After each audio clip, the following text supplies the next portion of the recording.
सिखों के दूसरे गुरु श्री अंगद देव जी का प्रकाश पर्व, सीएम रेखा गुप्ता ने किया नमन। सीएम ने कहा, श्री गुरु अंगद देव जी का जीवन सेवा, समर्पण और विनम्रता का प्रतीक।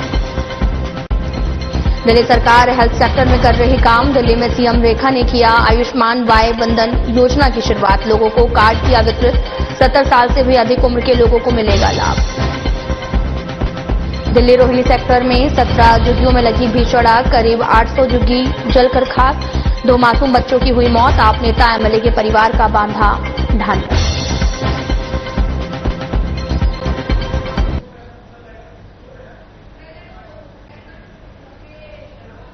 नमस्कार, मैं हूं आपके साथ अंकिता पाल। बुलेटिन की शुरुआत करते हैं। आपको बताते चले कि खबर दिल्ली से है, जहां पर एक ट्वीट किया गया, जहां पर श्री गुरु अंगद देव जी का प्रकाश पर्व बड़े ही हर्षोल्लास के साथ मनाया गया।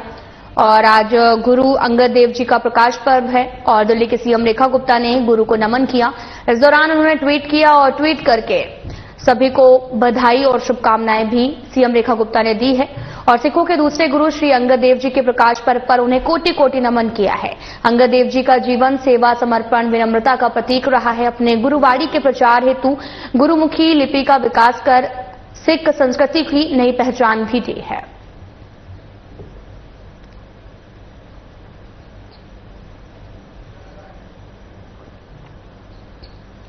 आपको तस्वीरें भी दिखा रहे हैं, जहां पर सीएम रेखा गुप्ता ने ट्वीट किया और इस दौरान बधाई दी है। हेल्थ यूज सेक्टर में लगातार काम किया जा रहा सरकार का प्रयास है कि देश के सभी लोगों को बेहतर, आपको बताते चले कि सुविधाएं मिल सकें। दिल्ली की मुख्यमंत्री रेखा गुप्ता ने आयुष्मान वाय वंदन योजना के तहत कार्ड वितरित कर समारोह को संबोधित करते हुए कहा कि हर एक व्यक्ति जो कि 70 साल की उम्र से अधिक है, उसे इस योजना का लाभ मिलेगा। केवल 2 चीजें चाहिए, पहली कि आप दिल्ली के निवासी हों और दूसरा आपके पास आधार कार्ड हो। आपका पंजीकरण आज से दिल्ली में शुरू हो गया है। ट्रिपल इंजन की सरकार का साक्षात एग्जाम्पल इस दिल्ली सरकार के मंच से देख सकती है, जहां हमारे सभी सांसद उपस्थित हैं, हमारे सभी मंत्रीगण उपस्थित हैं, माननीय सभी विधायकगण उपस्थित हैं और दिल्ली नगर निगम से हमारे महापौर और उप महापौर भी उपस्थित हैं। ट्रिपल इंजन की सरकार का आज का ये पहला कार्यक्रम, आप सबको बधाई देती हूं मैं। दिल्ली सरकार के हमारे चीफ सेक्रेटरी आदरणीय धर्मेंद्र जी और हेल्थ विभाग के हमारे सभी अधिकारीगण, मेरे लिए यह अत्यंत खुशी का अवसर है। मैं दिल की गहराई से बहुत बहुत धन्यवाद देना चाहती हूं देश के माननीय प्रधानमंत्री नरेंद्र मोदी जी का।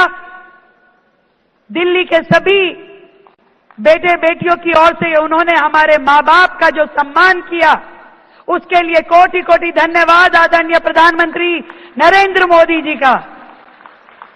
जो सम्मान आज दिल्ली के बुजुर्गों को मिला है, एक बेटी होने के नाते मैं हमारे प्रधानमंत्री जी को धन्यवाद देती हूं।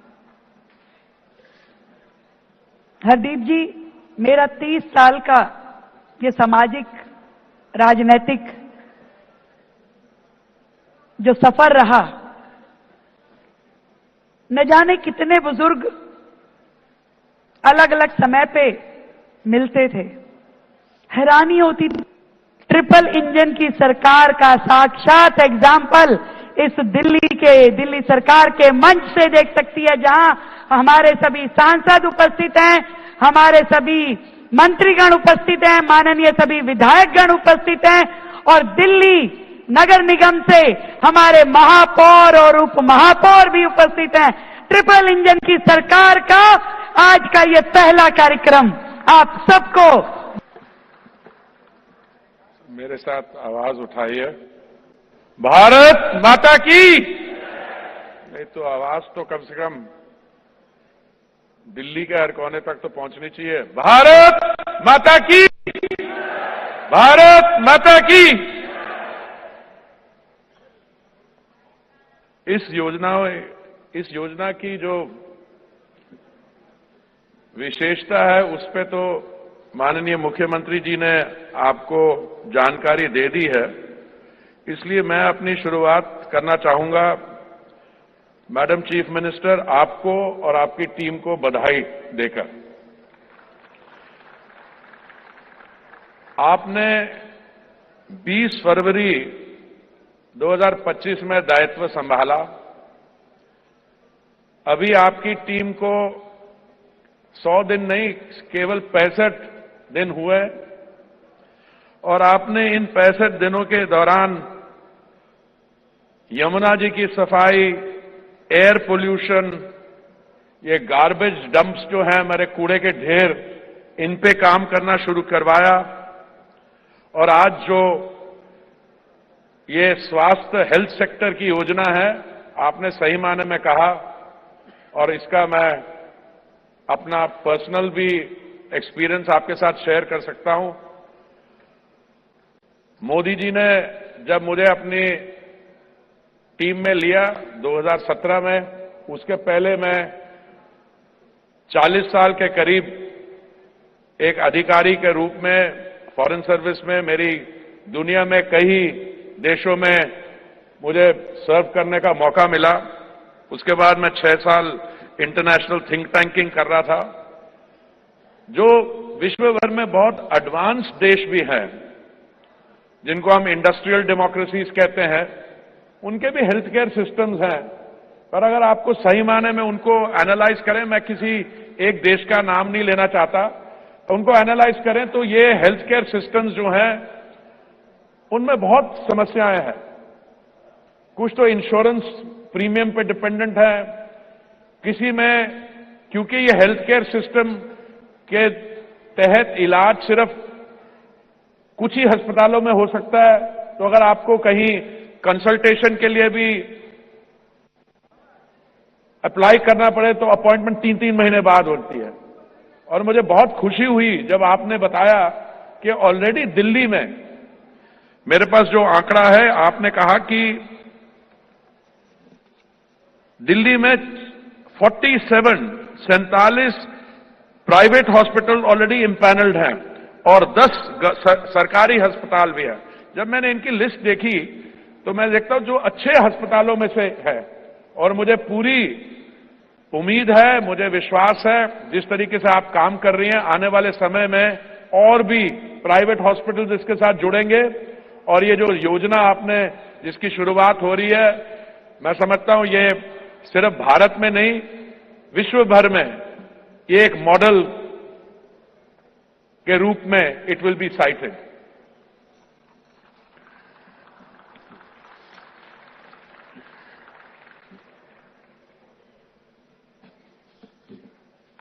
मुझे बहुत खुशी है आज मैं आपके बीच में मौजूद हूं, पर मैं अगर आपको दिल की बात बताऊं तो मुझे लगता है मैं मंच के इस तरफ नहीं, मुझे आपके बीच में उस तरफ बैठना चाहिए था, क्योंकि मैं सुबह से पूछ रहा हूं सिरसा जी और बाकियों से कि मुझे क्यों इन्होंने आज इस प्रोग्राम में शामिल किया। उस बात में रेखा जी ने बता दिया, क्योंकि मैं सिर्फ एक ही हूं इस डिस्टिंग्विश गैदरिंग में जिसकी आयु 70 साल से ज्यादा है। तो मैं आपके बीच में इसलिए नहीं आया क्योंकि मैं इसका लाभार्थी हो सकता हूं। मैं बनूं लाभार्थी ना बनूं, ईश्वर की कृपा में मेरे बाकी सेंट्रल गवर्नमेंट भी सीजीएचएस स्कीम की भी कवरेज है, पर मैं समझता हूं कि जो भी हो आपको चॉइस मिलेगी। मैं सिरसा जी से सुबह बात कर रहा था और वो बता रहे थे कि आप मान लीजिए किसी स्कीम के बेनिफिशियरी हैं, लाभार्थी हैं, पर मुझे लगता है कि जो इस योजना में विशेषता है, टोटली कैशलेस। तो वहीं दिल्ली कांग्रेस नेता विजय वडेट्टीवार के बयान पर दिल्ली सरकार में मंत्री परवेश वर्मा ने भी कहा, ये तो हमला हुआ है, हम सभी जानते हैं कि ये पाकिस्तान ने करवाया है। ये हमला हमारे देश के नागरिकों पर नहीं हुआ बल्कि पूरे देश पर हुआ है। हमारा देश इसका मुंहतोड़ जवाब देगा।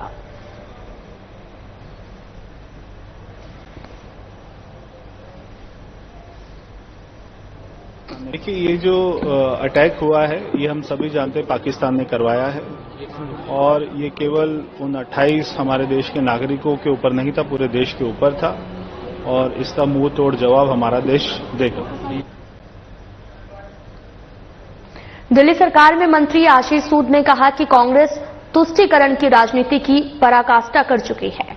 वह मुस्लिम लीग का नया स्वरूप है। कांग्रेस से आप देश के संदर्भ में कोई उम्मीद न रखें। पिछले दिनों हुई सर्वदलीय बैठक में सभी दलों ने प्रधानमंत्री मोदी के साथ खड़ा होने का निर्णय लिया है। तो तुष्टीकरण की राजनीति की पराकाष्ठा कर चुकी है। वो मुस्लिम लीग का नया स्वरूप है। इसलिए कांग्रेस से आप कोई देश के संदर्भ में उम्मीद न रखें। जो लोग ऐसा कहते हैं उनके संदर्भ में कांग्रेस के नेता तय करें। मगर आज सर्वदलीय बैठक में जो पिछले दिनों हुई उसमें सभी दलों ने प्रधानमंत्री जी के साथ खड़ा होने का निर्णय किया है। कांग्रेस ऐसे लोगों को खुद दिल्ली रोहिणी सेक्टर में 17 झुग्गियों में भीषण आग लग गई थी और इस आगजनी की घटना में करीब 800 झुग्गियां जलकर खाक हो गई। इतना ही नहीं, इस घटना में 2 मासूम बच्चों की भी मौत हो गई है और इसी पीड़ा को देखने और समझने के लिए आपके विधायक संजीव झा, पूर्व स्थानीय विधायक जय भगवान उपकार, पार्टी नेता आदिल अहमद खान और आम आदमी पार्टी के कई नेता शामिल रहे। दुख की इस घड़ी में परिवार का ढांढस बंधाया। लेकिन इंसानियत भी कोई चीज होती है। ये गरीब लोग जब वोट लेने की बारी थी, सौरभ भाई ने बताया कि किस तरह से झुग्गी प्रवास करके इनके घर में खाना खा करके, जहां झुग्गी वहीं मकान का नारा दे करके इनसे वोट तो ले लिया। लेकिन आज देखिए, जिनके बच्चे झुलस गए, जल गए, मृत्यु हो गई, कोई पूछने तक नहीं आया। सर भाई ने बताया कि मुख्यमंत्री तो यहीं थी, सारा अमला यहां पे था। इंसानियत भी कोई चीज होती है। मुख्यमंत्री होने के परे इंसान हैं, इंसानियत तो कम से कम रखते। निहायत शर्मनाक है जिस तरह से सरकार का रवैया है। देखिए, घुप अंधेरा है। देखिए, हम लोग तो इन लोगों की आवाज उठाने के लिए हमेशा से हैं। जब सत्ता नहीं थी, हमारे बीच में कोई एक आदमी काउंसलर भी नहीं था, प्रधान भी नहीं था, तब भी हम लड़ने के लिए तैयार थे।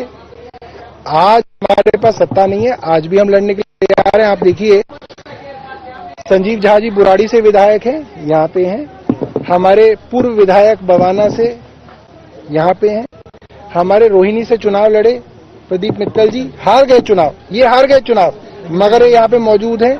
हमारे पीछे कई पार्षद साथी जो है बवाना से हैं। हमारी जो डिप्टी मेयर हैं रविंदर भारद्वाज जी, ये यहाँ पे मौजूद हैं। तमाम संगठन के लोग हमारे, चाहे जिला के हों, चाहे राणा साहब जो है हमारे जोन के एमसीडी के चेयरमैन अनिल राणा जी हैं यहाँ पे, हैं। आदिल हमारे मुस्तफाबाद से चुनाव लड़े, हार गए। जो चुनाव हार गए वो लोग यहाँ। दिल्ली में रविवार को कांग्रेस के कद्दावर नेता जयकिशन की स्मृति की शोक सभा की गई थी और ये सभा दिल्ली के रोहिणी सेक्टर 21 में आयोजित की गई और वहीं शोक सभा में राजनीतिक जगत की कई प्रतिष्ठित हस्तियां भी शामिल हुई और सभी ने कांग्रेस नेता जयकिशन को याद कर समाज में उनकी भूमिका को दोहराया है। साथ ही बीते 17 अप्रैल को कांग्रेस नेता जयकिशन का निधन हुआ था।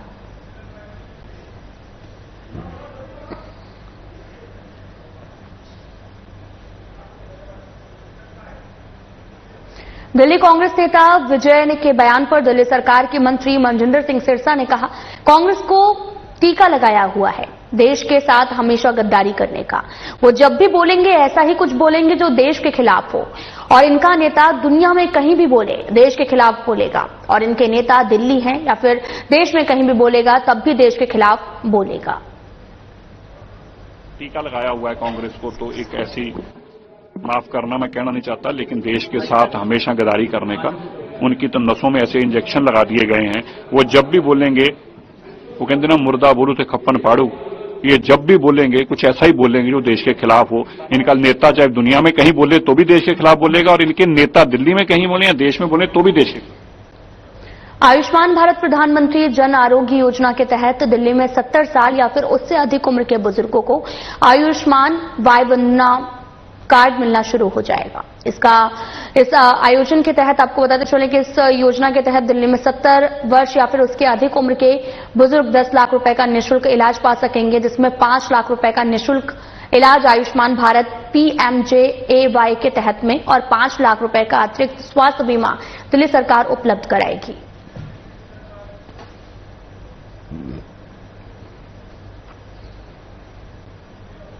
बीते 22 अप्रैल को जम्मू कश्मीर के पहलगाम में हुए आतंकी हमले ने हर किसी को झकझोर कर रख दिया है। इस घटना के बाद पूरे देश में आक्रोश का माहौल देखने को मिल रहा, जबकि दूसरी ओर सरकार भी घटना के बाद से फुल एक्शन मोड में दिखाई दे रही है। दूसरी ओर इस घटना के बाद भारत सरकार ने पाकिस्तान के खिलाफ कई अहम फैसला लिया है। पहलगाम हमले के बाद में दिल्ली के तमाम हिंदू शरणार्थी कैंप में लोगों की वेरिफिकेशन प्रक्रिया को तेज कर दिया गया है। दिल्ली के कई इलाकों में रह रहे हिंदू शरणार्थियों के कागजात की भी जांच की जा रही है। इसी फहरिस्त में रोहिणी सेक्टर 11 में हिंदू शरणार्थियों की वेरिफिकेशन की प्रक्रिया तेज हो गई है। दूसरी ओर यहां पर रह रहे लोगों ने भी साफ कर दिया है कि वे किसी भी सूरत में वापस पाकिस्तान नहीं जाएंगे। ये आया कि अपने डॉक्यूमेंट्स दिखाओ, और तो हम लोग 2013 से रह रहे हैं, तो हमारे पास ना सिटीजनशिप हो गई है, हमारे ये नागरिकता का पेपर मिल चुका है और डॉक्यूमेंट सारे हमने जमा करा चुके हैं। और कितने सालों से आप यहाँ रह रहे हैं? हम आए थे 17 मार्च 11 मार्च को 2013 को 11 मार्च 2013 को यहाँ दिल्ली की एंट्री है हमारी। 12 वर्ष है, 12-13 2013 से आए। हाँ। कहाँ से आए थे? हम कराची सिंध हैदराबाद से आए, एक ही इलाका। नहीं, हमारे को इधर बहुत सकून है, बहुत उधर से हम जलील होके आए हुए हैं, पाकिस्तान से बच्चे लेके से आए हुए हैं। नहीं, कुछ नहीं, हमारे नागरिकता मिल चुकी है, सब से खैरियत है। 2013 में हम आए थे। हम तो बस इतना बोलना चाहते हैं कि हम यहाँ पे आए थे ना, तो हमें खुली आजादी मिल गई। यहाँ पे आके हमें हिंदुस्तान में आके हमें खुली आजादी मिल गई। अब हमें खुद हमको नागरिकता मिल गई है, सब कुछ मिल गया। अब हमें डर नहीं लगता किसी चीज का। कोई भी आ जाए कि हमें यहाँ से जाओ के रहो, हमें कोई फर्क नहीं पड़ता, क्योंकि हम हिंदुस्तानी हो गए हैं। हमें कोई फर्क नहीं पड़ता। क्यों मोदी सरकार का हम धन्यवाद करना चाहते हैं, क्यों वो हम जब से आए हमारे साथ। जम्मू कश्मीर के पहलगाम में हुए आतंकवादी घटना के बाद में लोगों में काफी ज्यादा रोष का माहौल देखने को मिल रहा। देश के कोने कोने में विरोध प्रदर्शन और कैंडल मार्च देखने को मिल रहा। दिल्ली के कराला गांव में बड़ी संख्या में लोगों ने विरोध मार्च निकाला है। इस दौरान बड़ी संख्या में लोगों ने इस घटना के खिलाफ अपना आक्रोश दिखाया। पाकिस्तान के खिलाफ भी जमकर नारेबाजी की। लोगों ने इस घटना की निंदा करते हुए पाकिस्तान से आर पार करने की बात कही है। अच्छा ही हो रहा है जो हुआ है वहाँ पे, उस हिसाब से तो करना जरूरी है ये। तो आप क्या चाहते हैं? यंग जनरेशन क्या चाहती है भारत की, पर क्या होना चाहिए आगे? जो भी टेररिज्म हो रहा है ये खत्म होना चाहिए, क्योंकि सेफ ही फील नहीं करेंगे अपनी कंट्री में, तो और क्या कहाँ जाएंगे फिर हम। सर, ये जो मार्च निकाल रहे हैं आप, इस मार्च के माध्यम से क्या मैसेज देना चाह रहे हैं समाज को, देश को? कि हमें आगे फ्यूचर के लिए हमें ये टेररिज्म को रोकना बहुत ज्यादा जरूरी है। इसको जल्दी से जल्दी खत्म करना चाहिए हमें। हम उन शहीदों को संदेश देना चाहते हैं जो हमारे धर्म पूछ के, नाम पूछ के उन्होंने हमारे को साथ ये गद्दारी की है, उनके विरोध में है। हाँ, कितनी बड़ी क्षति है देश के लिए? बहुत क्षति हुई है, बहुत। इसका जवाब हिंदू देगा। तो क्या डिमांड कर रहे हैं आप लोग इस? बोलो भारत माता की, भारत माता की, इंकलाब जिंदाबाद, इंकलाब जिंदाबाद, इंकलाब जिंदाबाद। उनको मिट्टी में मिलाना है। जो हमारे साथ ही इतनी घिनौनी हरकत की है हिंदुओं के साथ, उनको बिल्कुल मिट्टी में मिलाना है। ये है हमारा उद्देश्य। एक साजिश का शिकार हुए भारत के निर्दोष लोग। हाँ, ऐसे में प्रधानमंत्री का देश में न होना, तुरंत प्रभाव से देश में आना और एक जरूरी ऐलान करना, हाँ, अपना कार्य भी शुरू कर दिया है। आगे क्या होगा उसके लिए जो है मोदी जी जवाब देंगे। विषय ये है जो हमारे 26 हमारे भाइयों को, जो हमारे जो तीर्थ यात्रियों को मारा गया है, उनके शौक में हम ये निकाल रहे हैं। अच्छा, क्या डिमांड कर रहे हैं? डिमांड ये है अब की बार जो आर पार की लड़ाई हो। हम मोदी जी ये कह रहे हैं कुछ भी हो, हर बार ये नहीं चलेगा। वो हमारे को मार के चले जाते हैं, हम फिर शांत बैठ जाते हैं, मोमबत्ती जलाते हैं, खाली बैनर लेके घूमते हैं, इससे आगे हम कुछ नहीं करते। अब की बार अगर लड़ाई हो तो आर पार की हो, इनको मारो की सूरत में भी, इनको बख्शा नहीं जाना चाहिए। क्या संदेश देना चाह रहे हैं इस कैंडल मार्च से? इस कैंडल मार्च से हम यही संदेश देना चाहते हैं, पूरा साथ देश आपके साथ है मोदी जी, और इनके ऊपर अटैक करो पाकिस्तान के ऊपर, और पीओके को अपने अंदर मिलाओ। तो मुंबई में हुए 26/11 को आतंकी हमले के मास्टरमाइंड तहवूर हुसैन राणा की कस्टडी 12 दिनों के लिए और भी बढ़ा दी गई है। तहवूर राणा को दिल्ली के पटियाला हाउस कोर्ट में पेश किया गया। एनआईए ने उसकी हिरासत बढ़ाने के लिए भी याचिका लगाई थी। एनआईए तहवूर राणा को 10 अप्रैल को स्पेशल प्लेन से अमेरिका से भारत लेकर आई थी। उसका प्रत्यार्पण top secret mission operation Rana के तहत में हुआ था।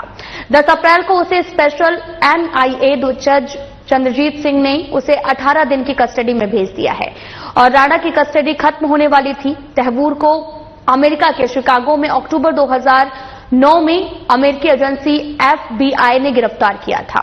उस पर भी मुंबई के 26/11 और कोपेनहेगन में आतंकी हमले को अंजाम देने के लिए जरूरी सामान मुहैया कराने का भी आरोप था। 26/11 मुंबई हमले के आरोपी तहवूर राणा को 18 दिन की एनआईए रिमांड खत्म होने के बाद में दिल्ली की पटियाला हाउस कोर्ट लाया गया है।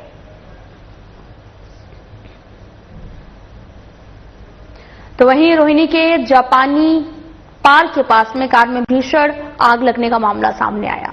आग की सूचना दमकल विभाग को दी गई और जिसके बाद दमकल विभाग भी मौके पर पहुंचा। राहत की बात तो ये रही कि इस हादसे में किसी के हताहत होने की कोई भी खबर सामने नहीं आई और बताया ये भी जा रहा है कि एसी चलाने के बाद भी कार में ब्लास्ट हुआ था।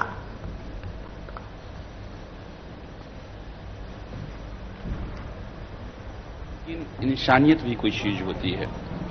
ये गरीब लोग जब वोट लेने की बारी थी, सौरभ भाई ने बताया कि किस तरह से झुग्गी प्रवास करके इनके घर में खाना खा करके जहां झुग्गी वहीं मकान का नारा दे करके इनसे वोट तो ले लिया, लेकिन आज देखिए जिनके बच्चे झुलस गए, जल गए, मृत्यु हो गई, उनको कोई पूछने तक नहीं आया है। सर भाई ने बताया कि मुख्यमंत्री तो यहीं थी, सारा अमला यहां पे था। फिलहाल बुलेटिन में इतना ही। नमस्कार।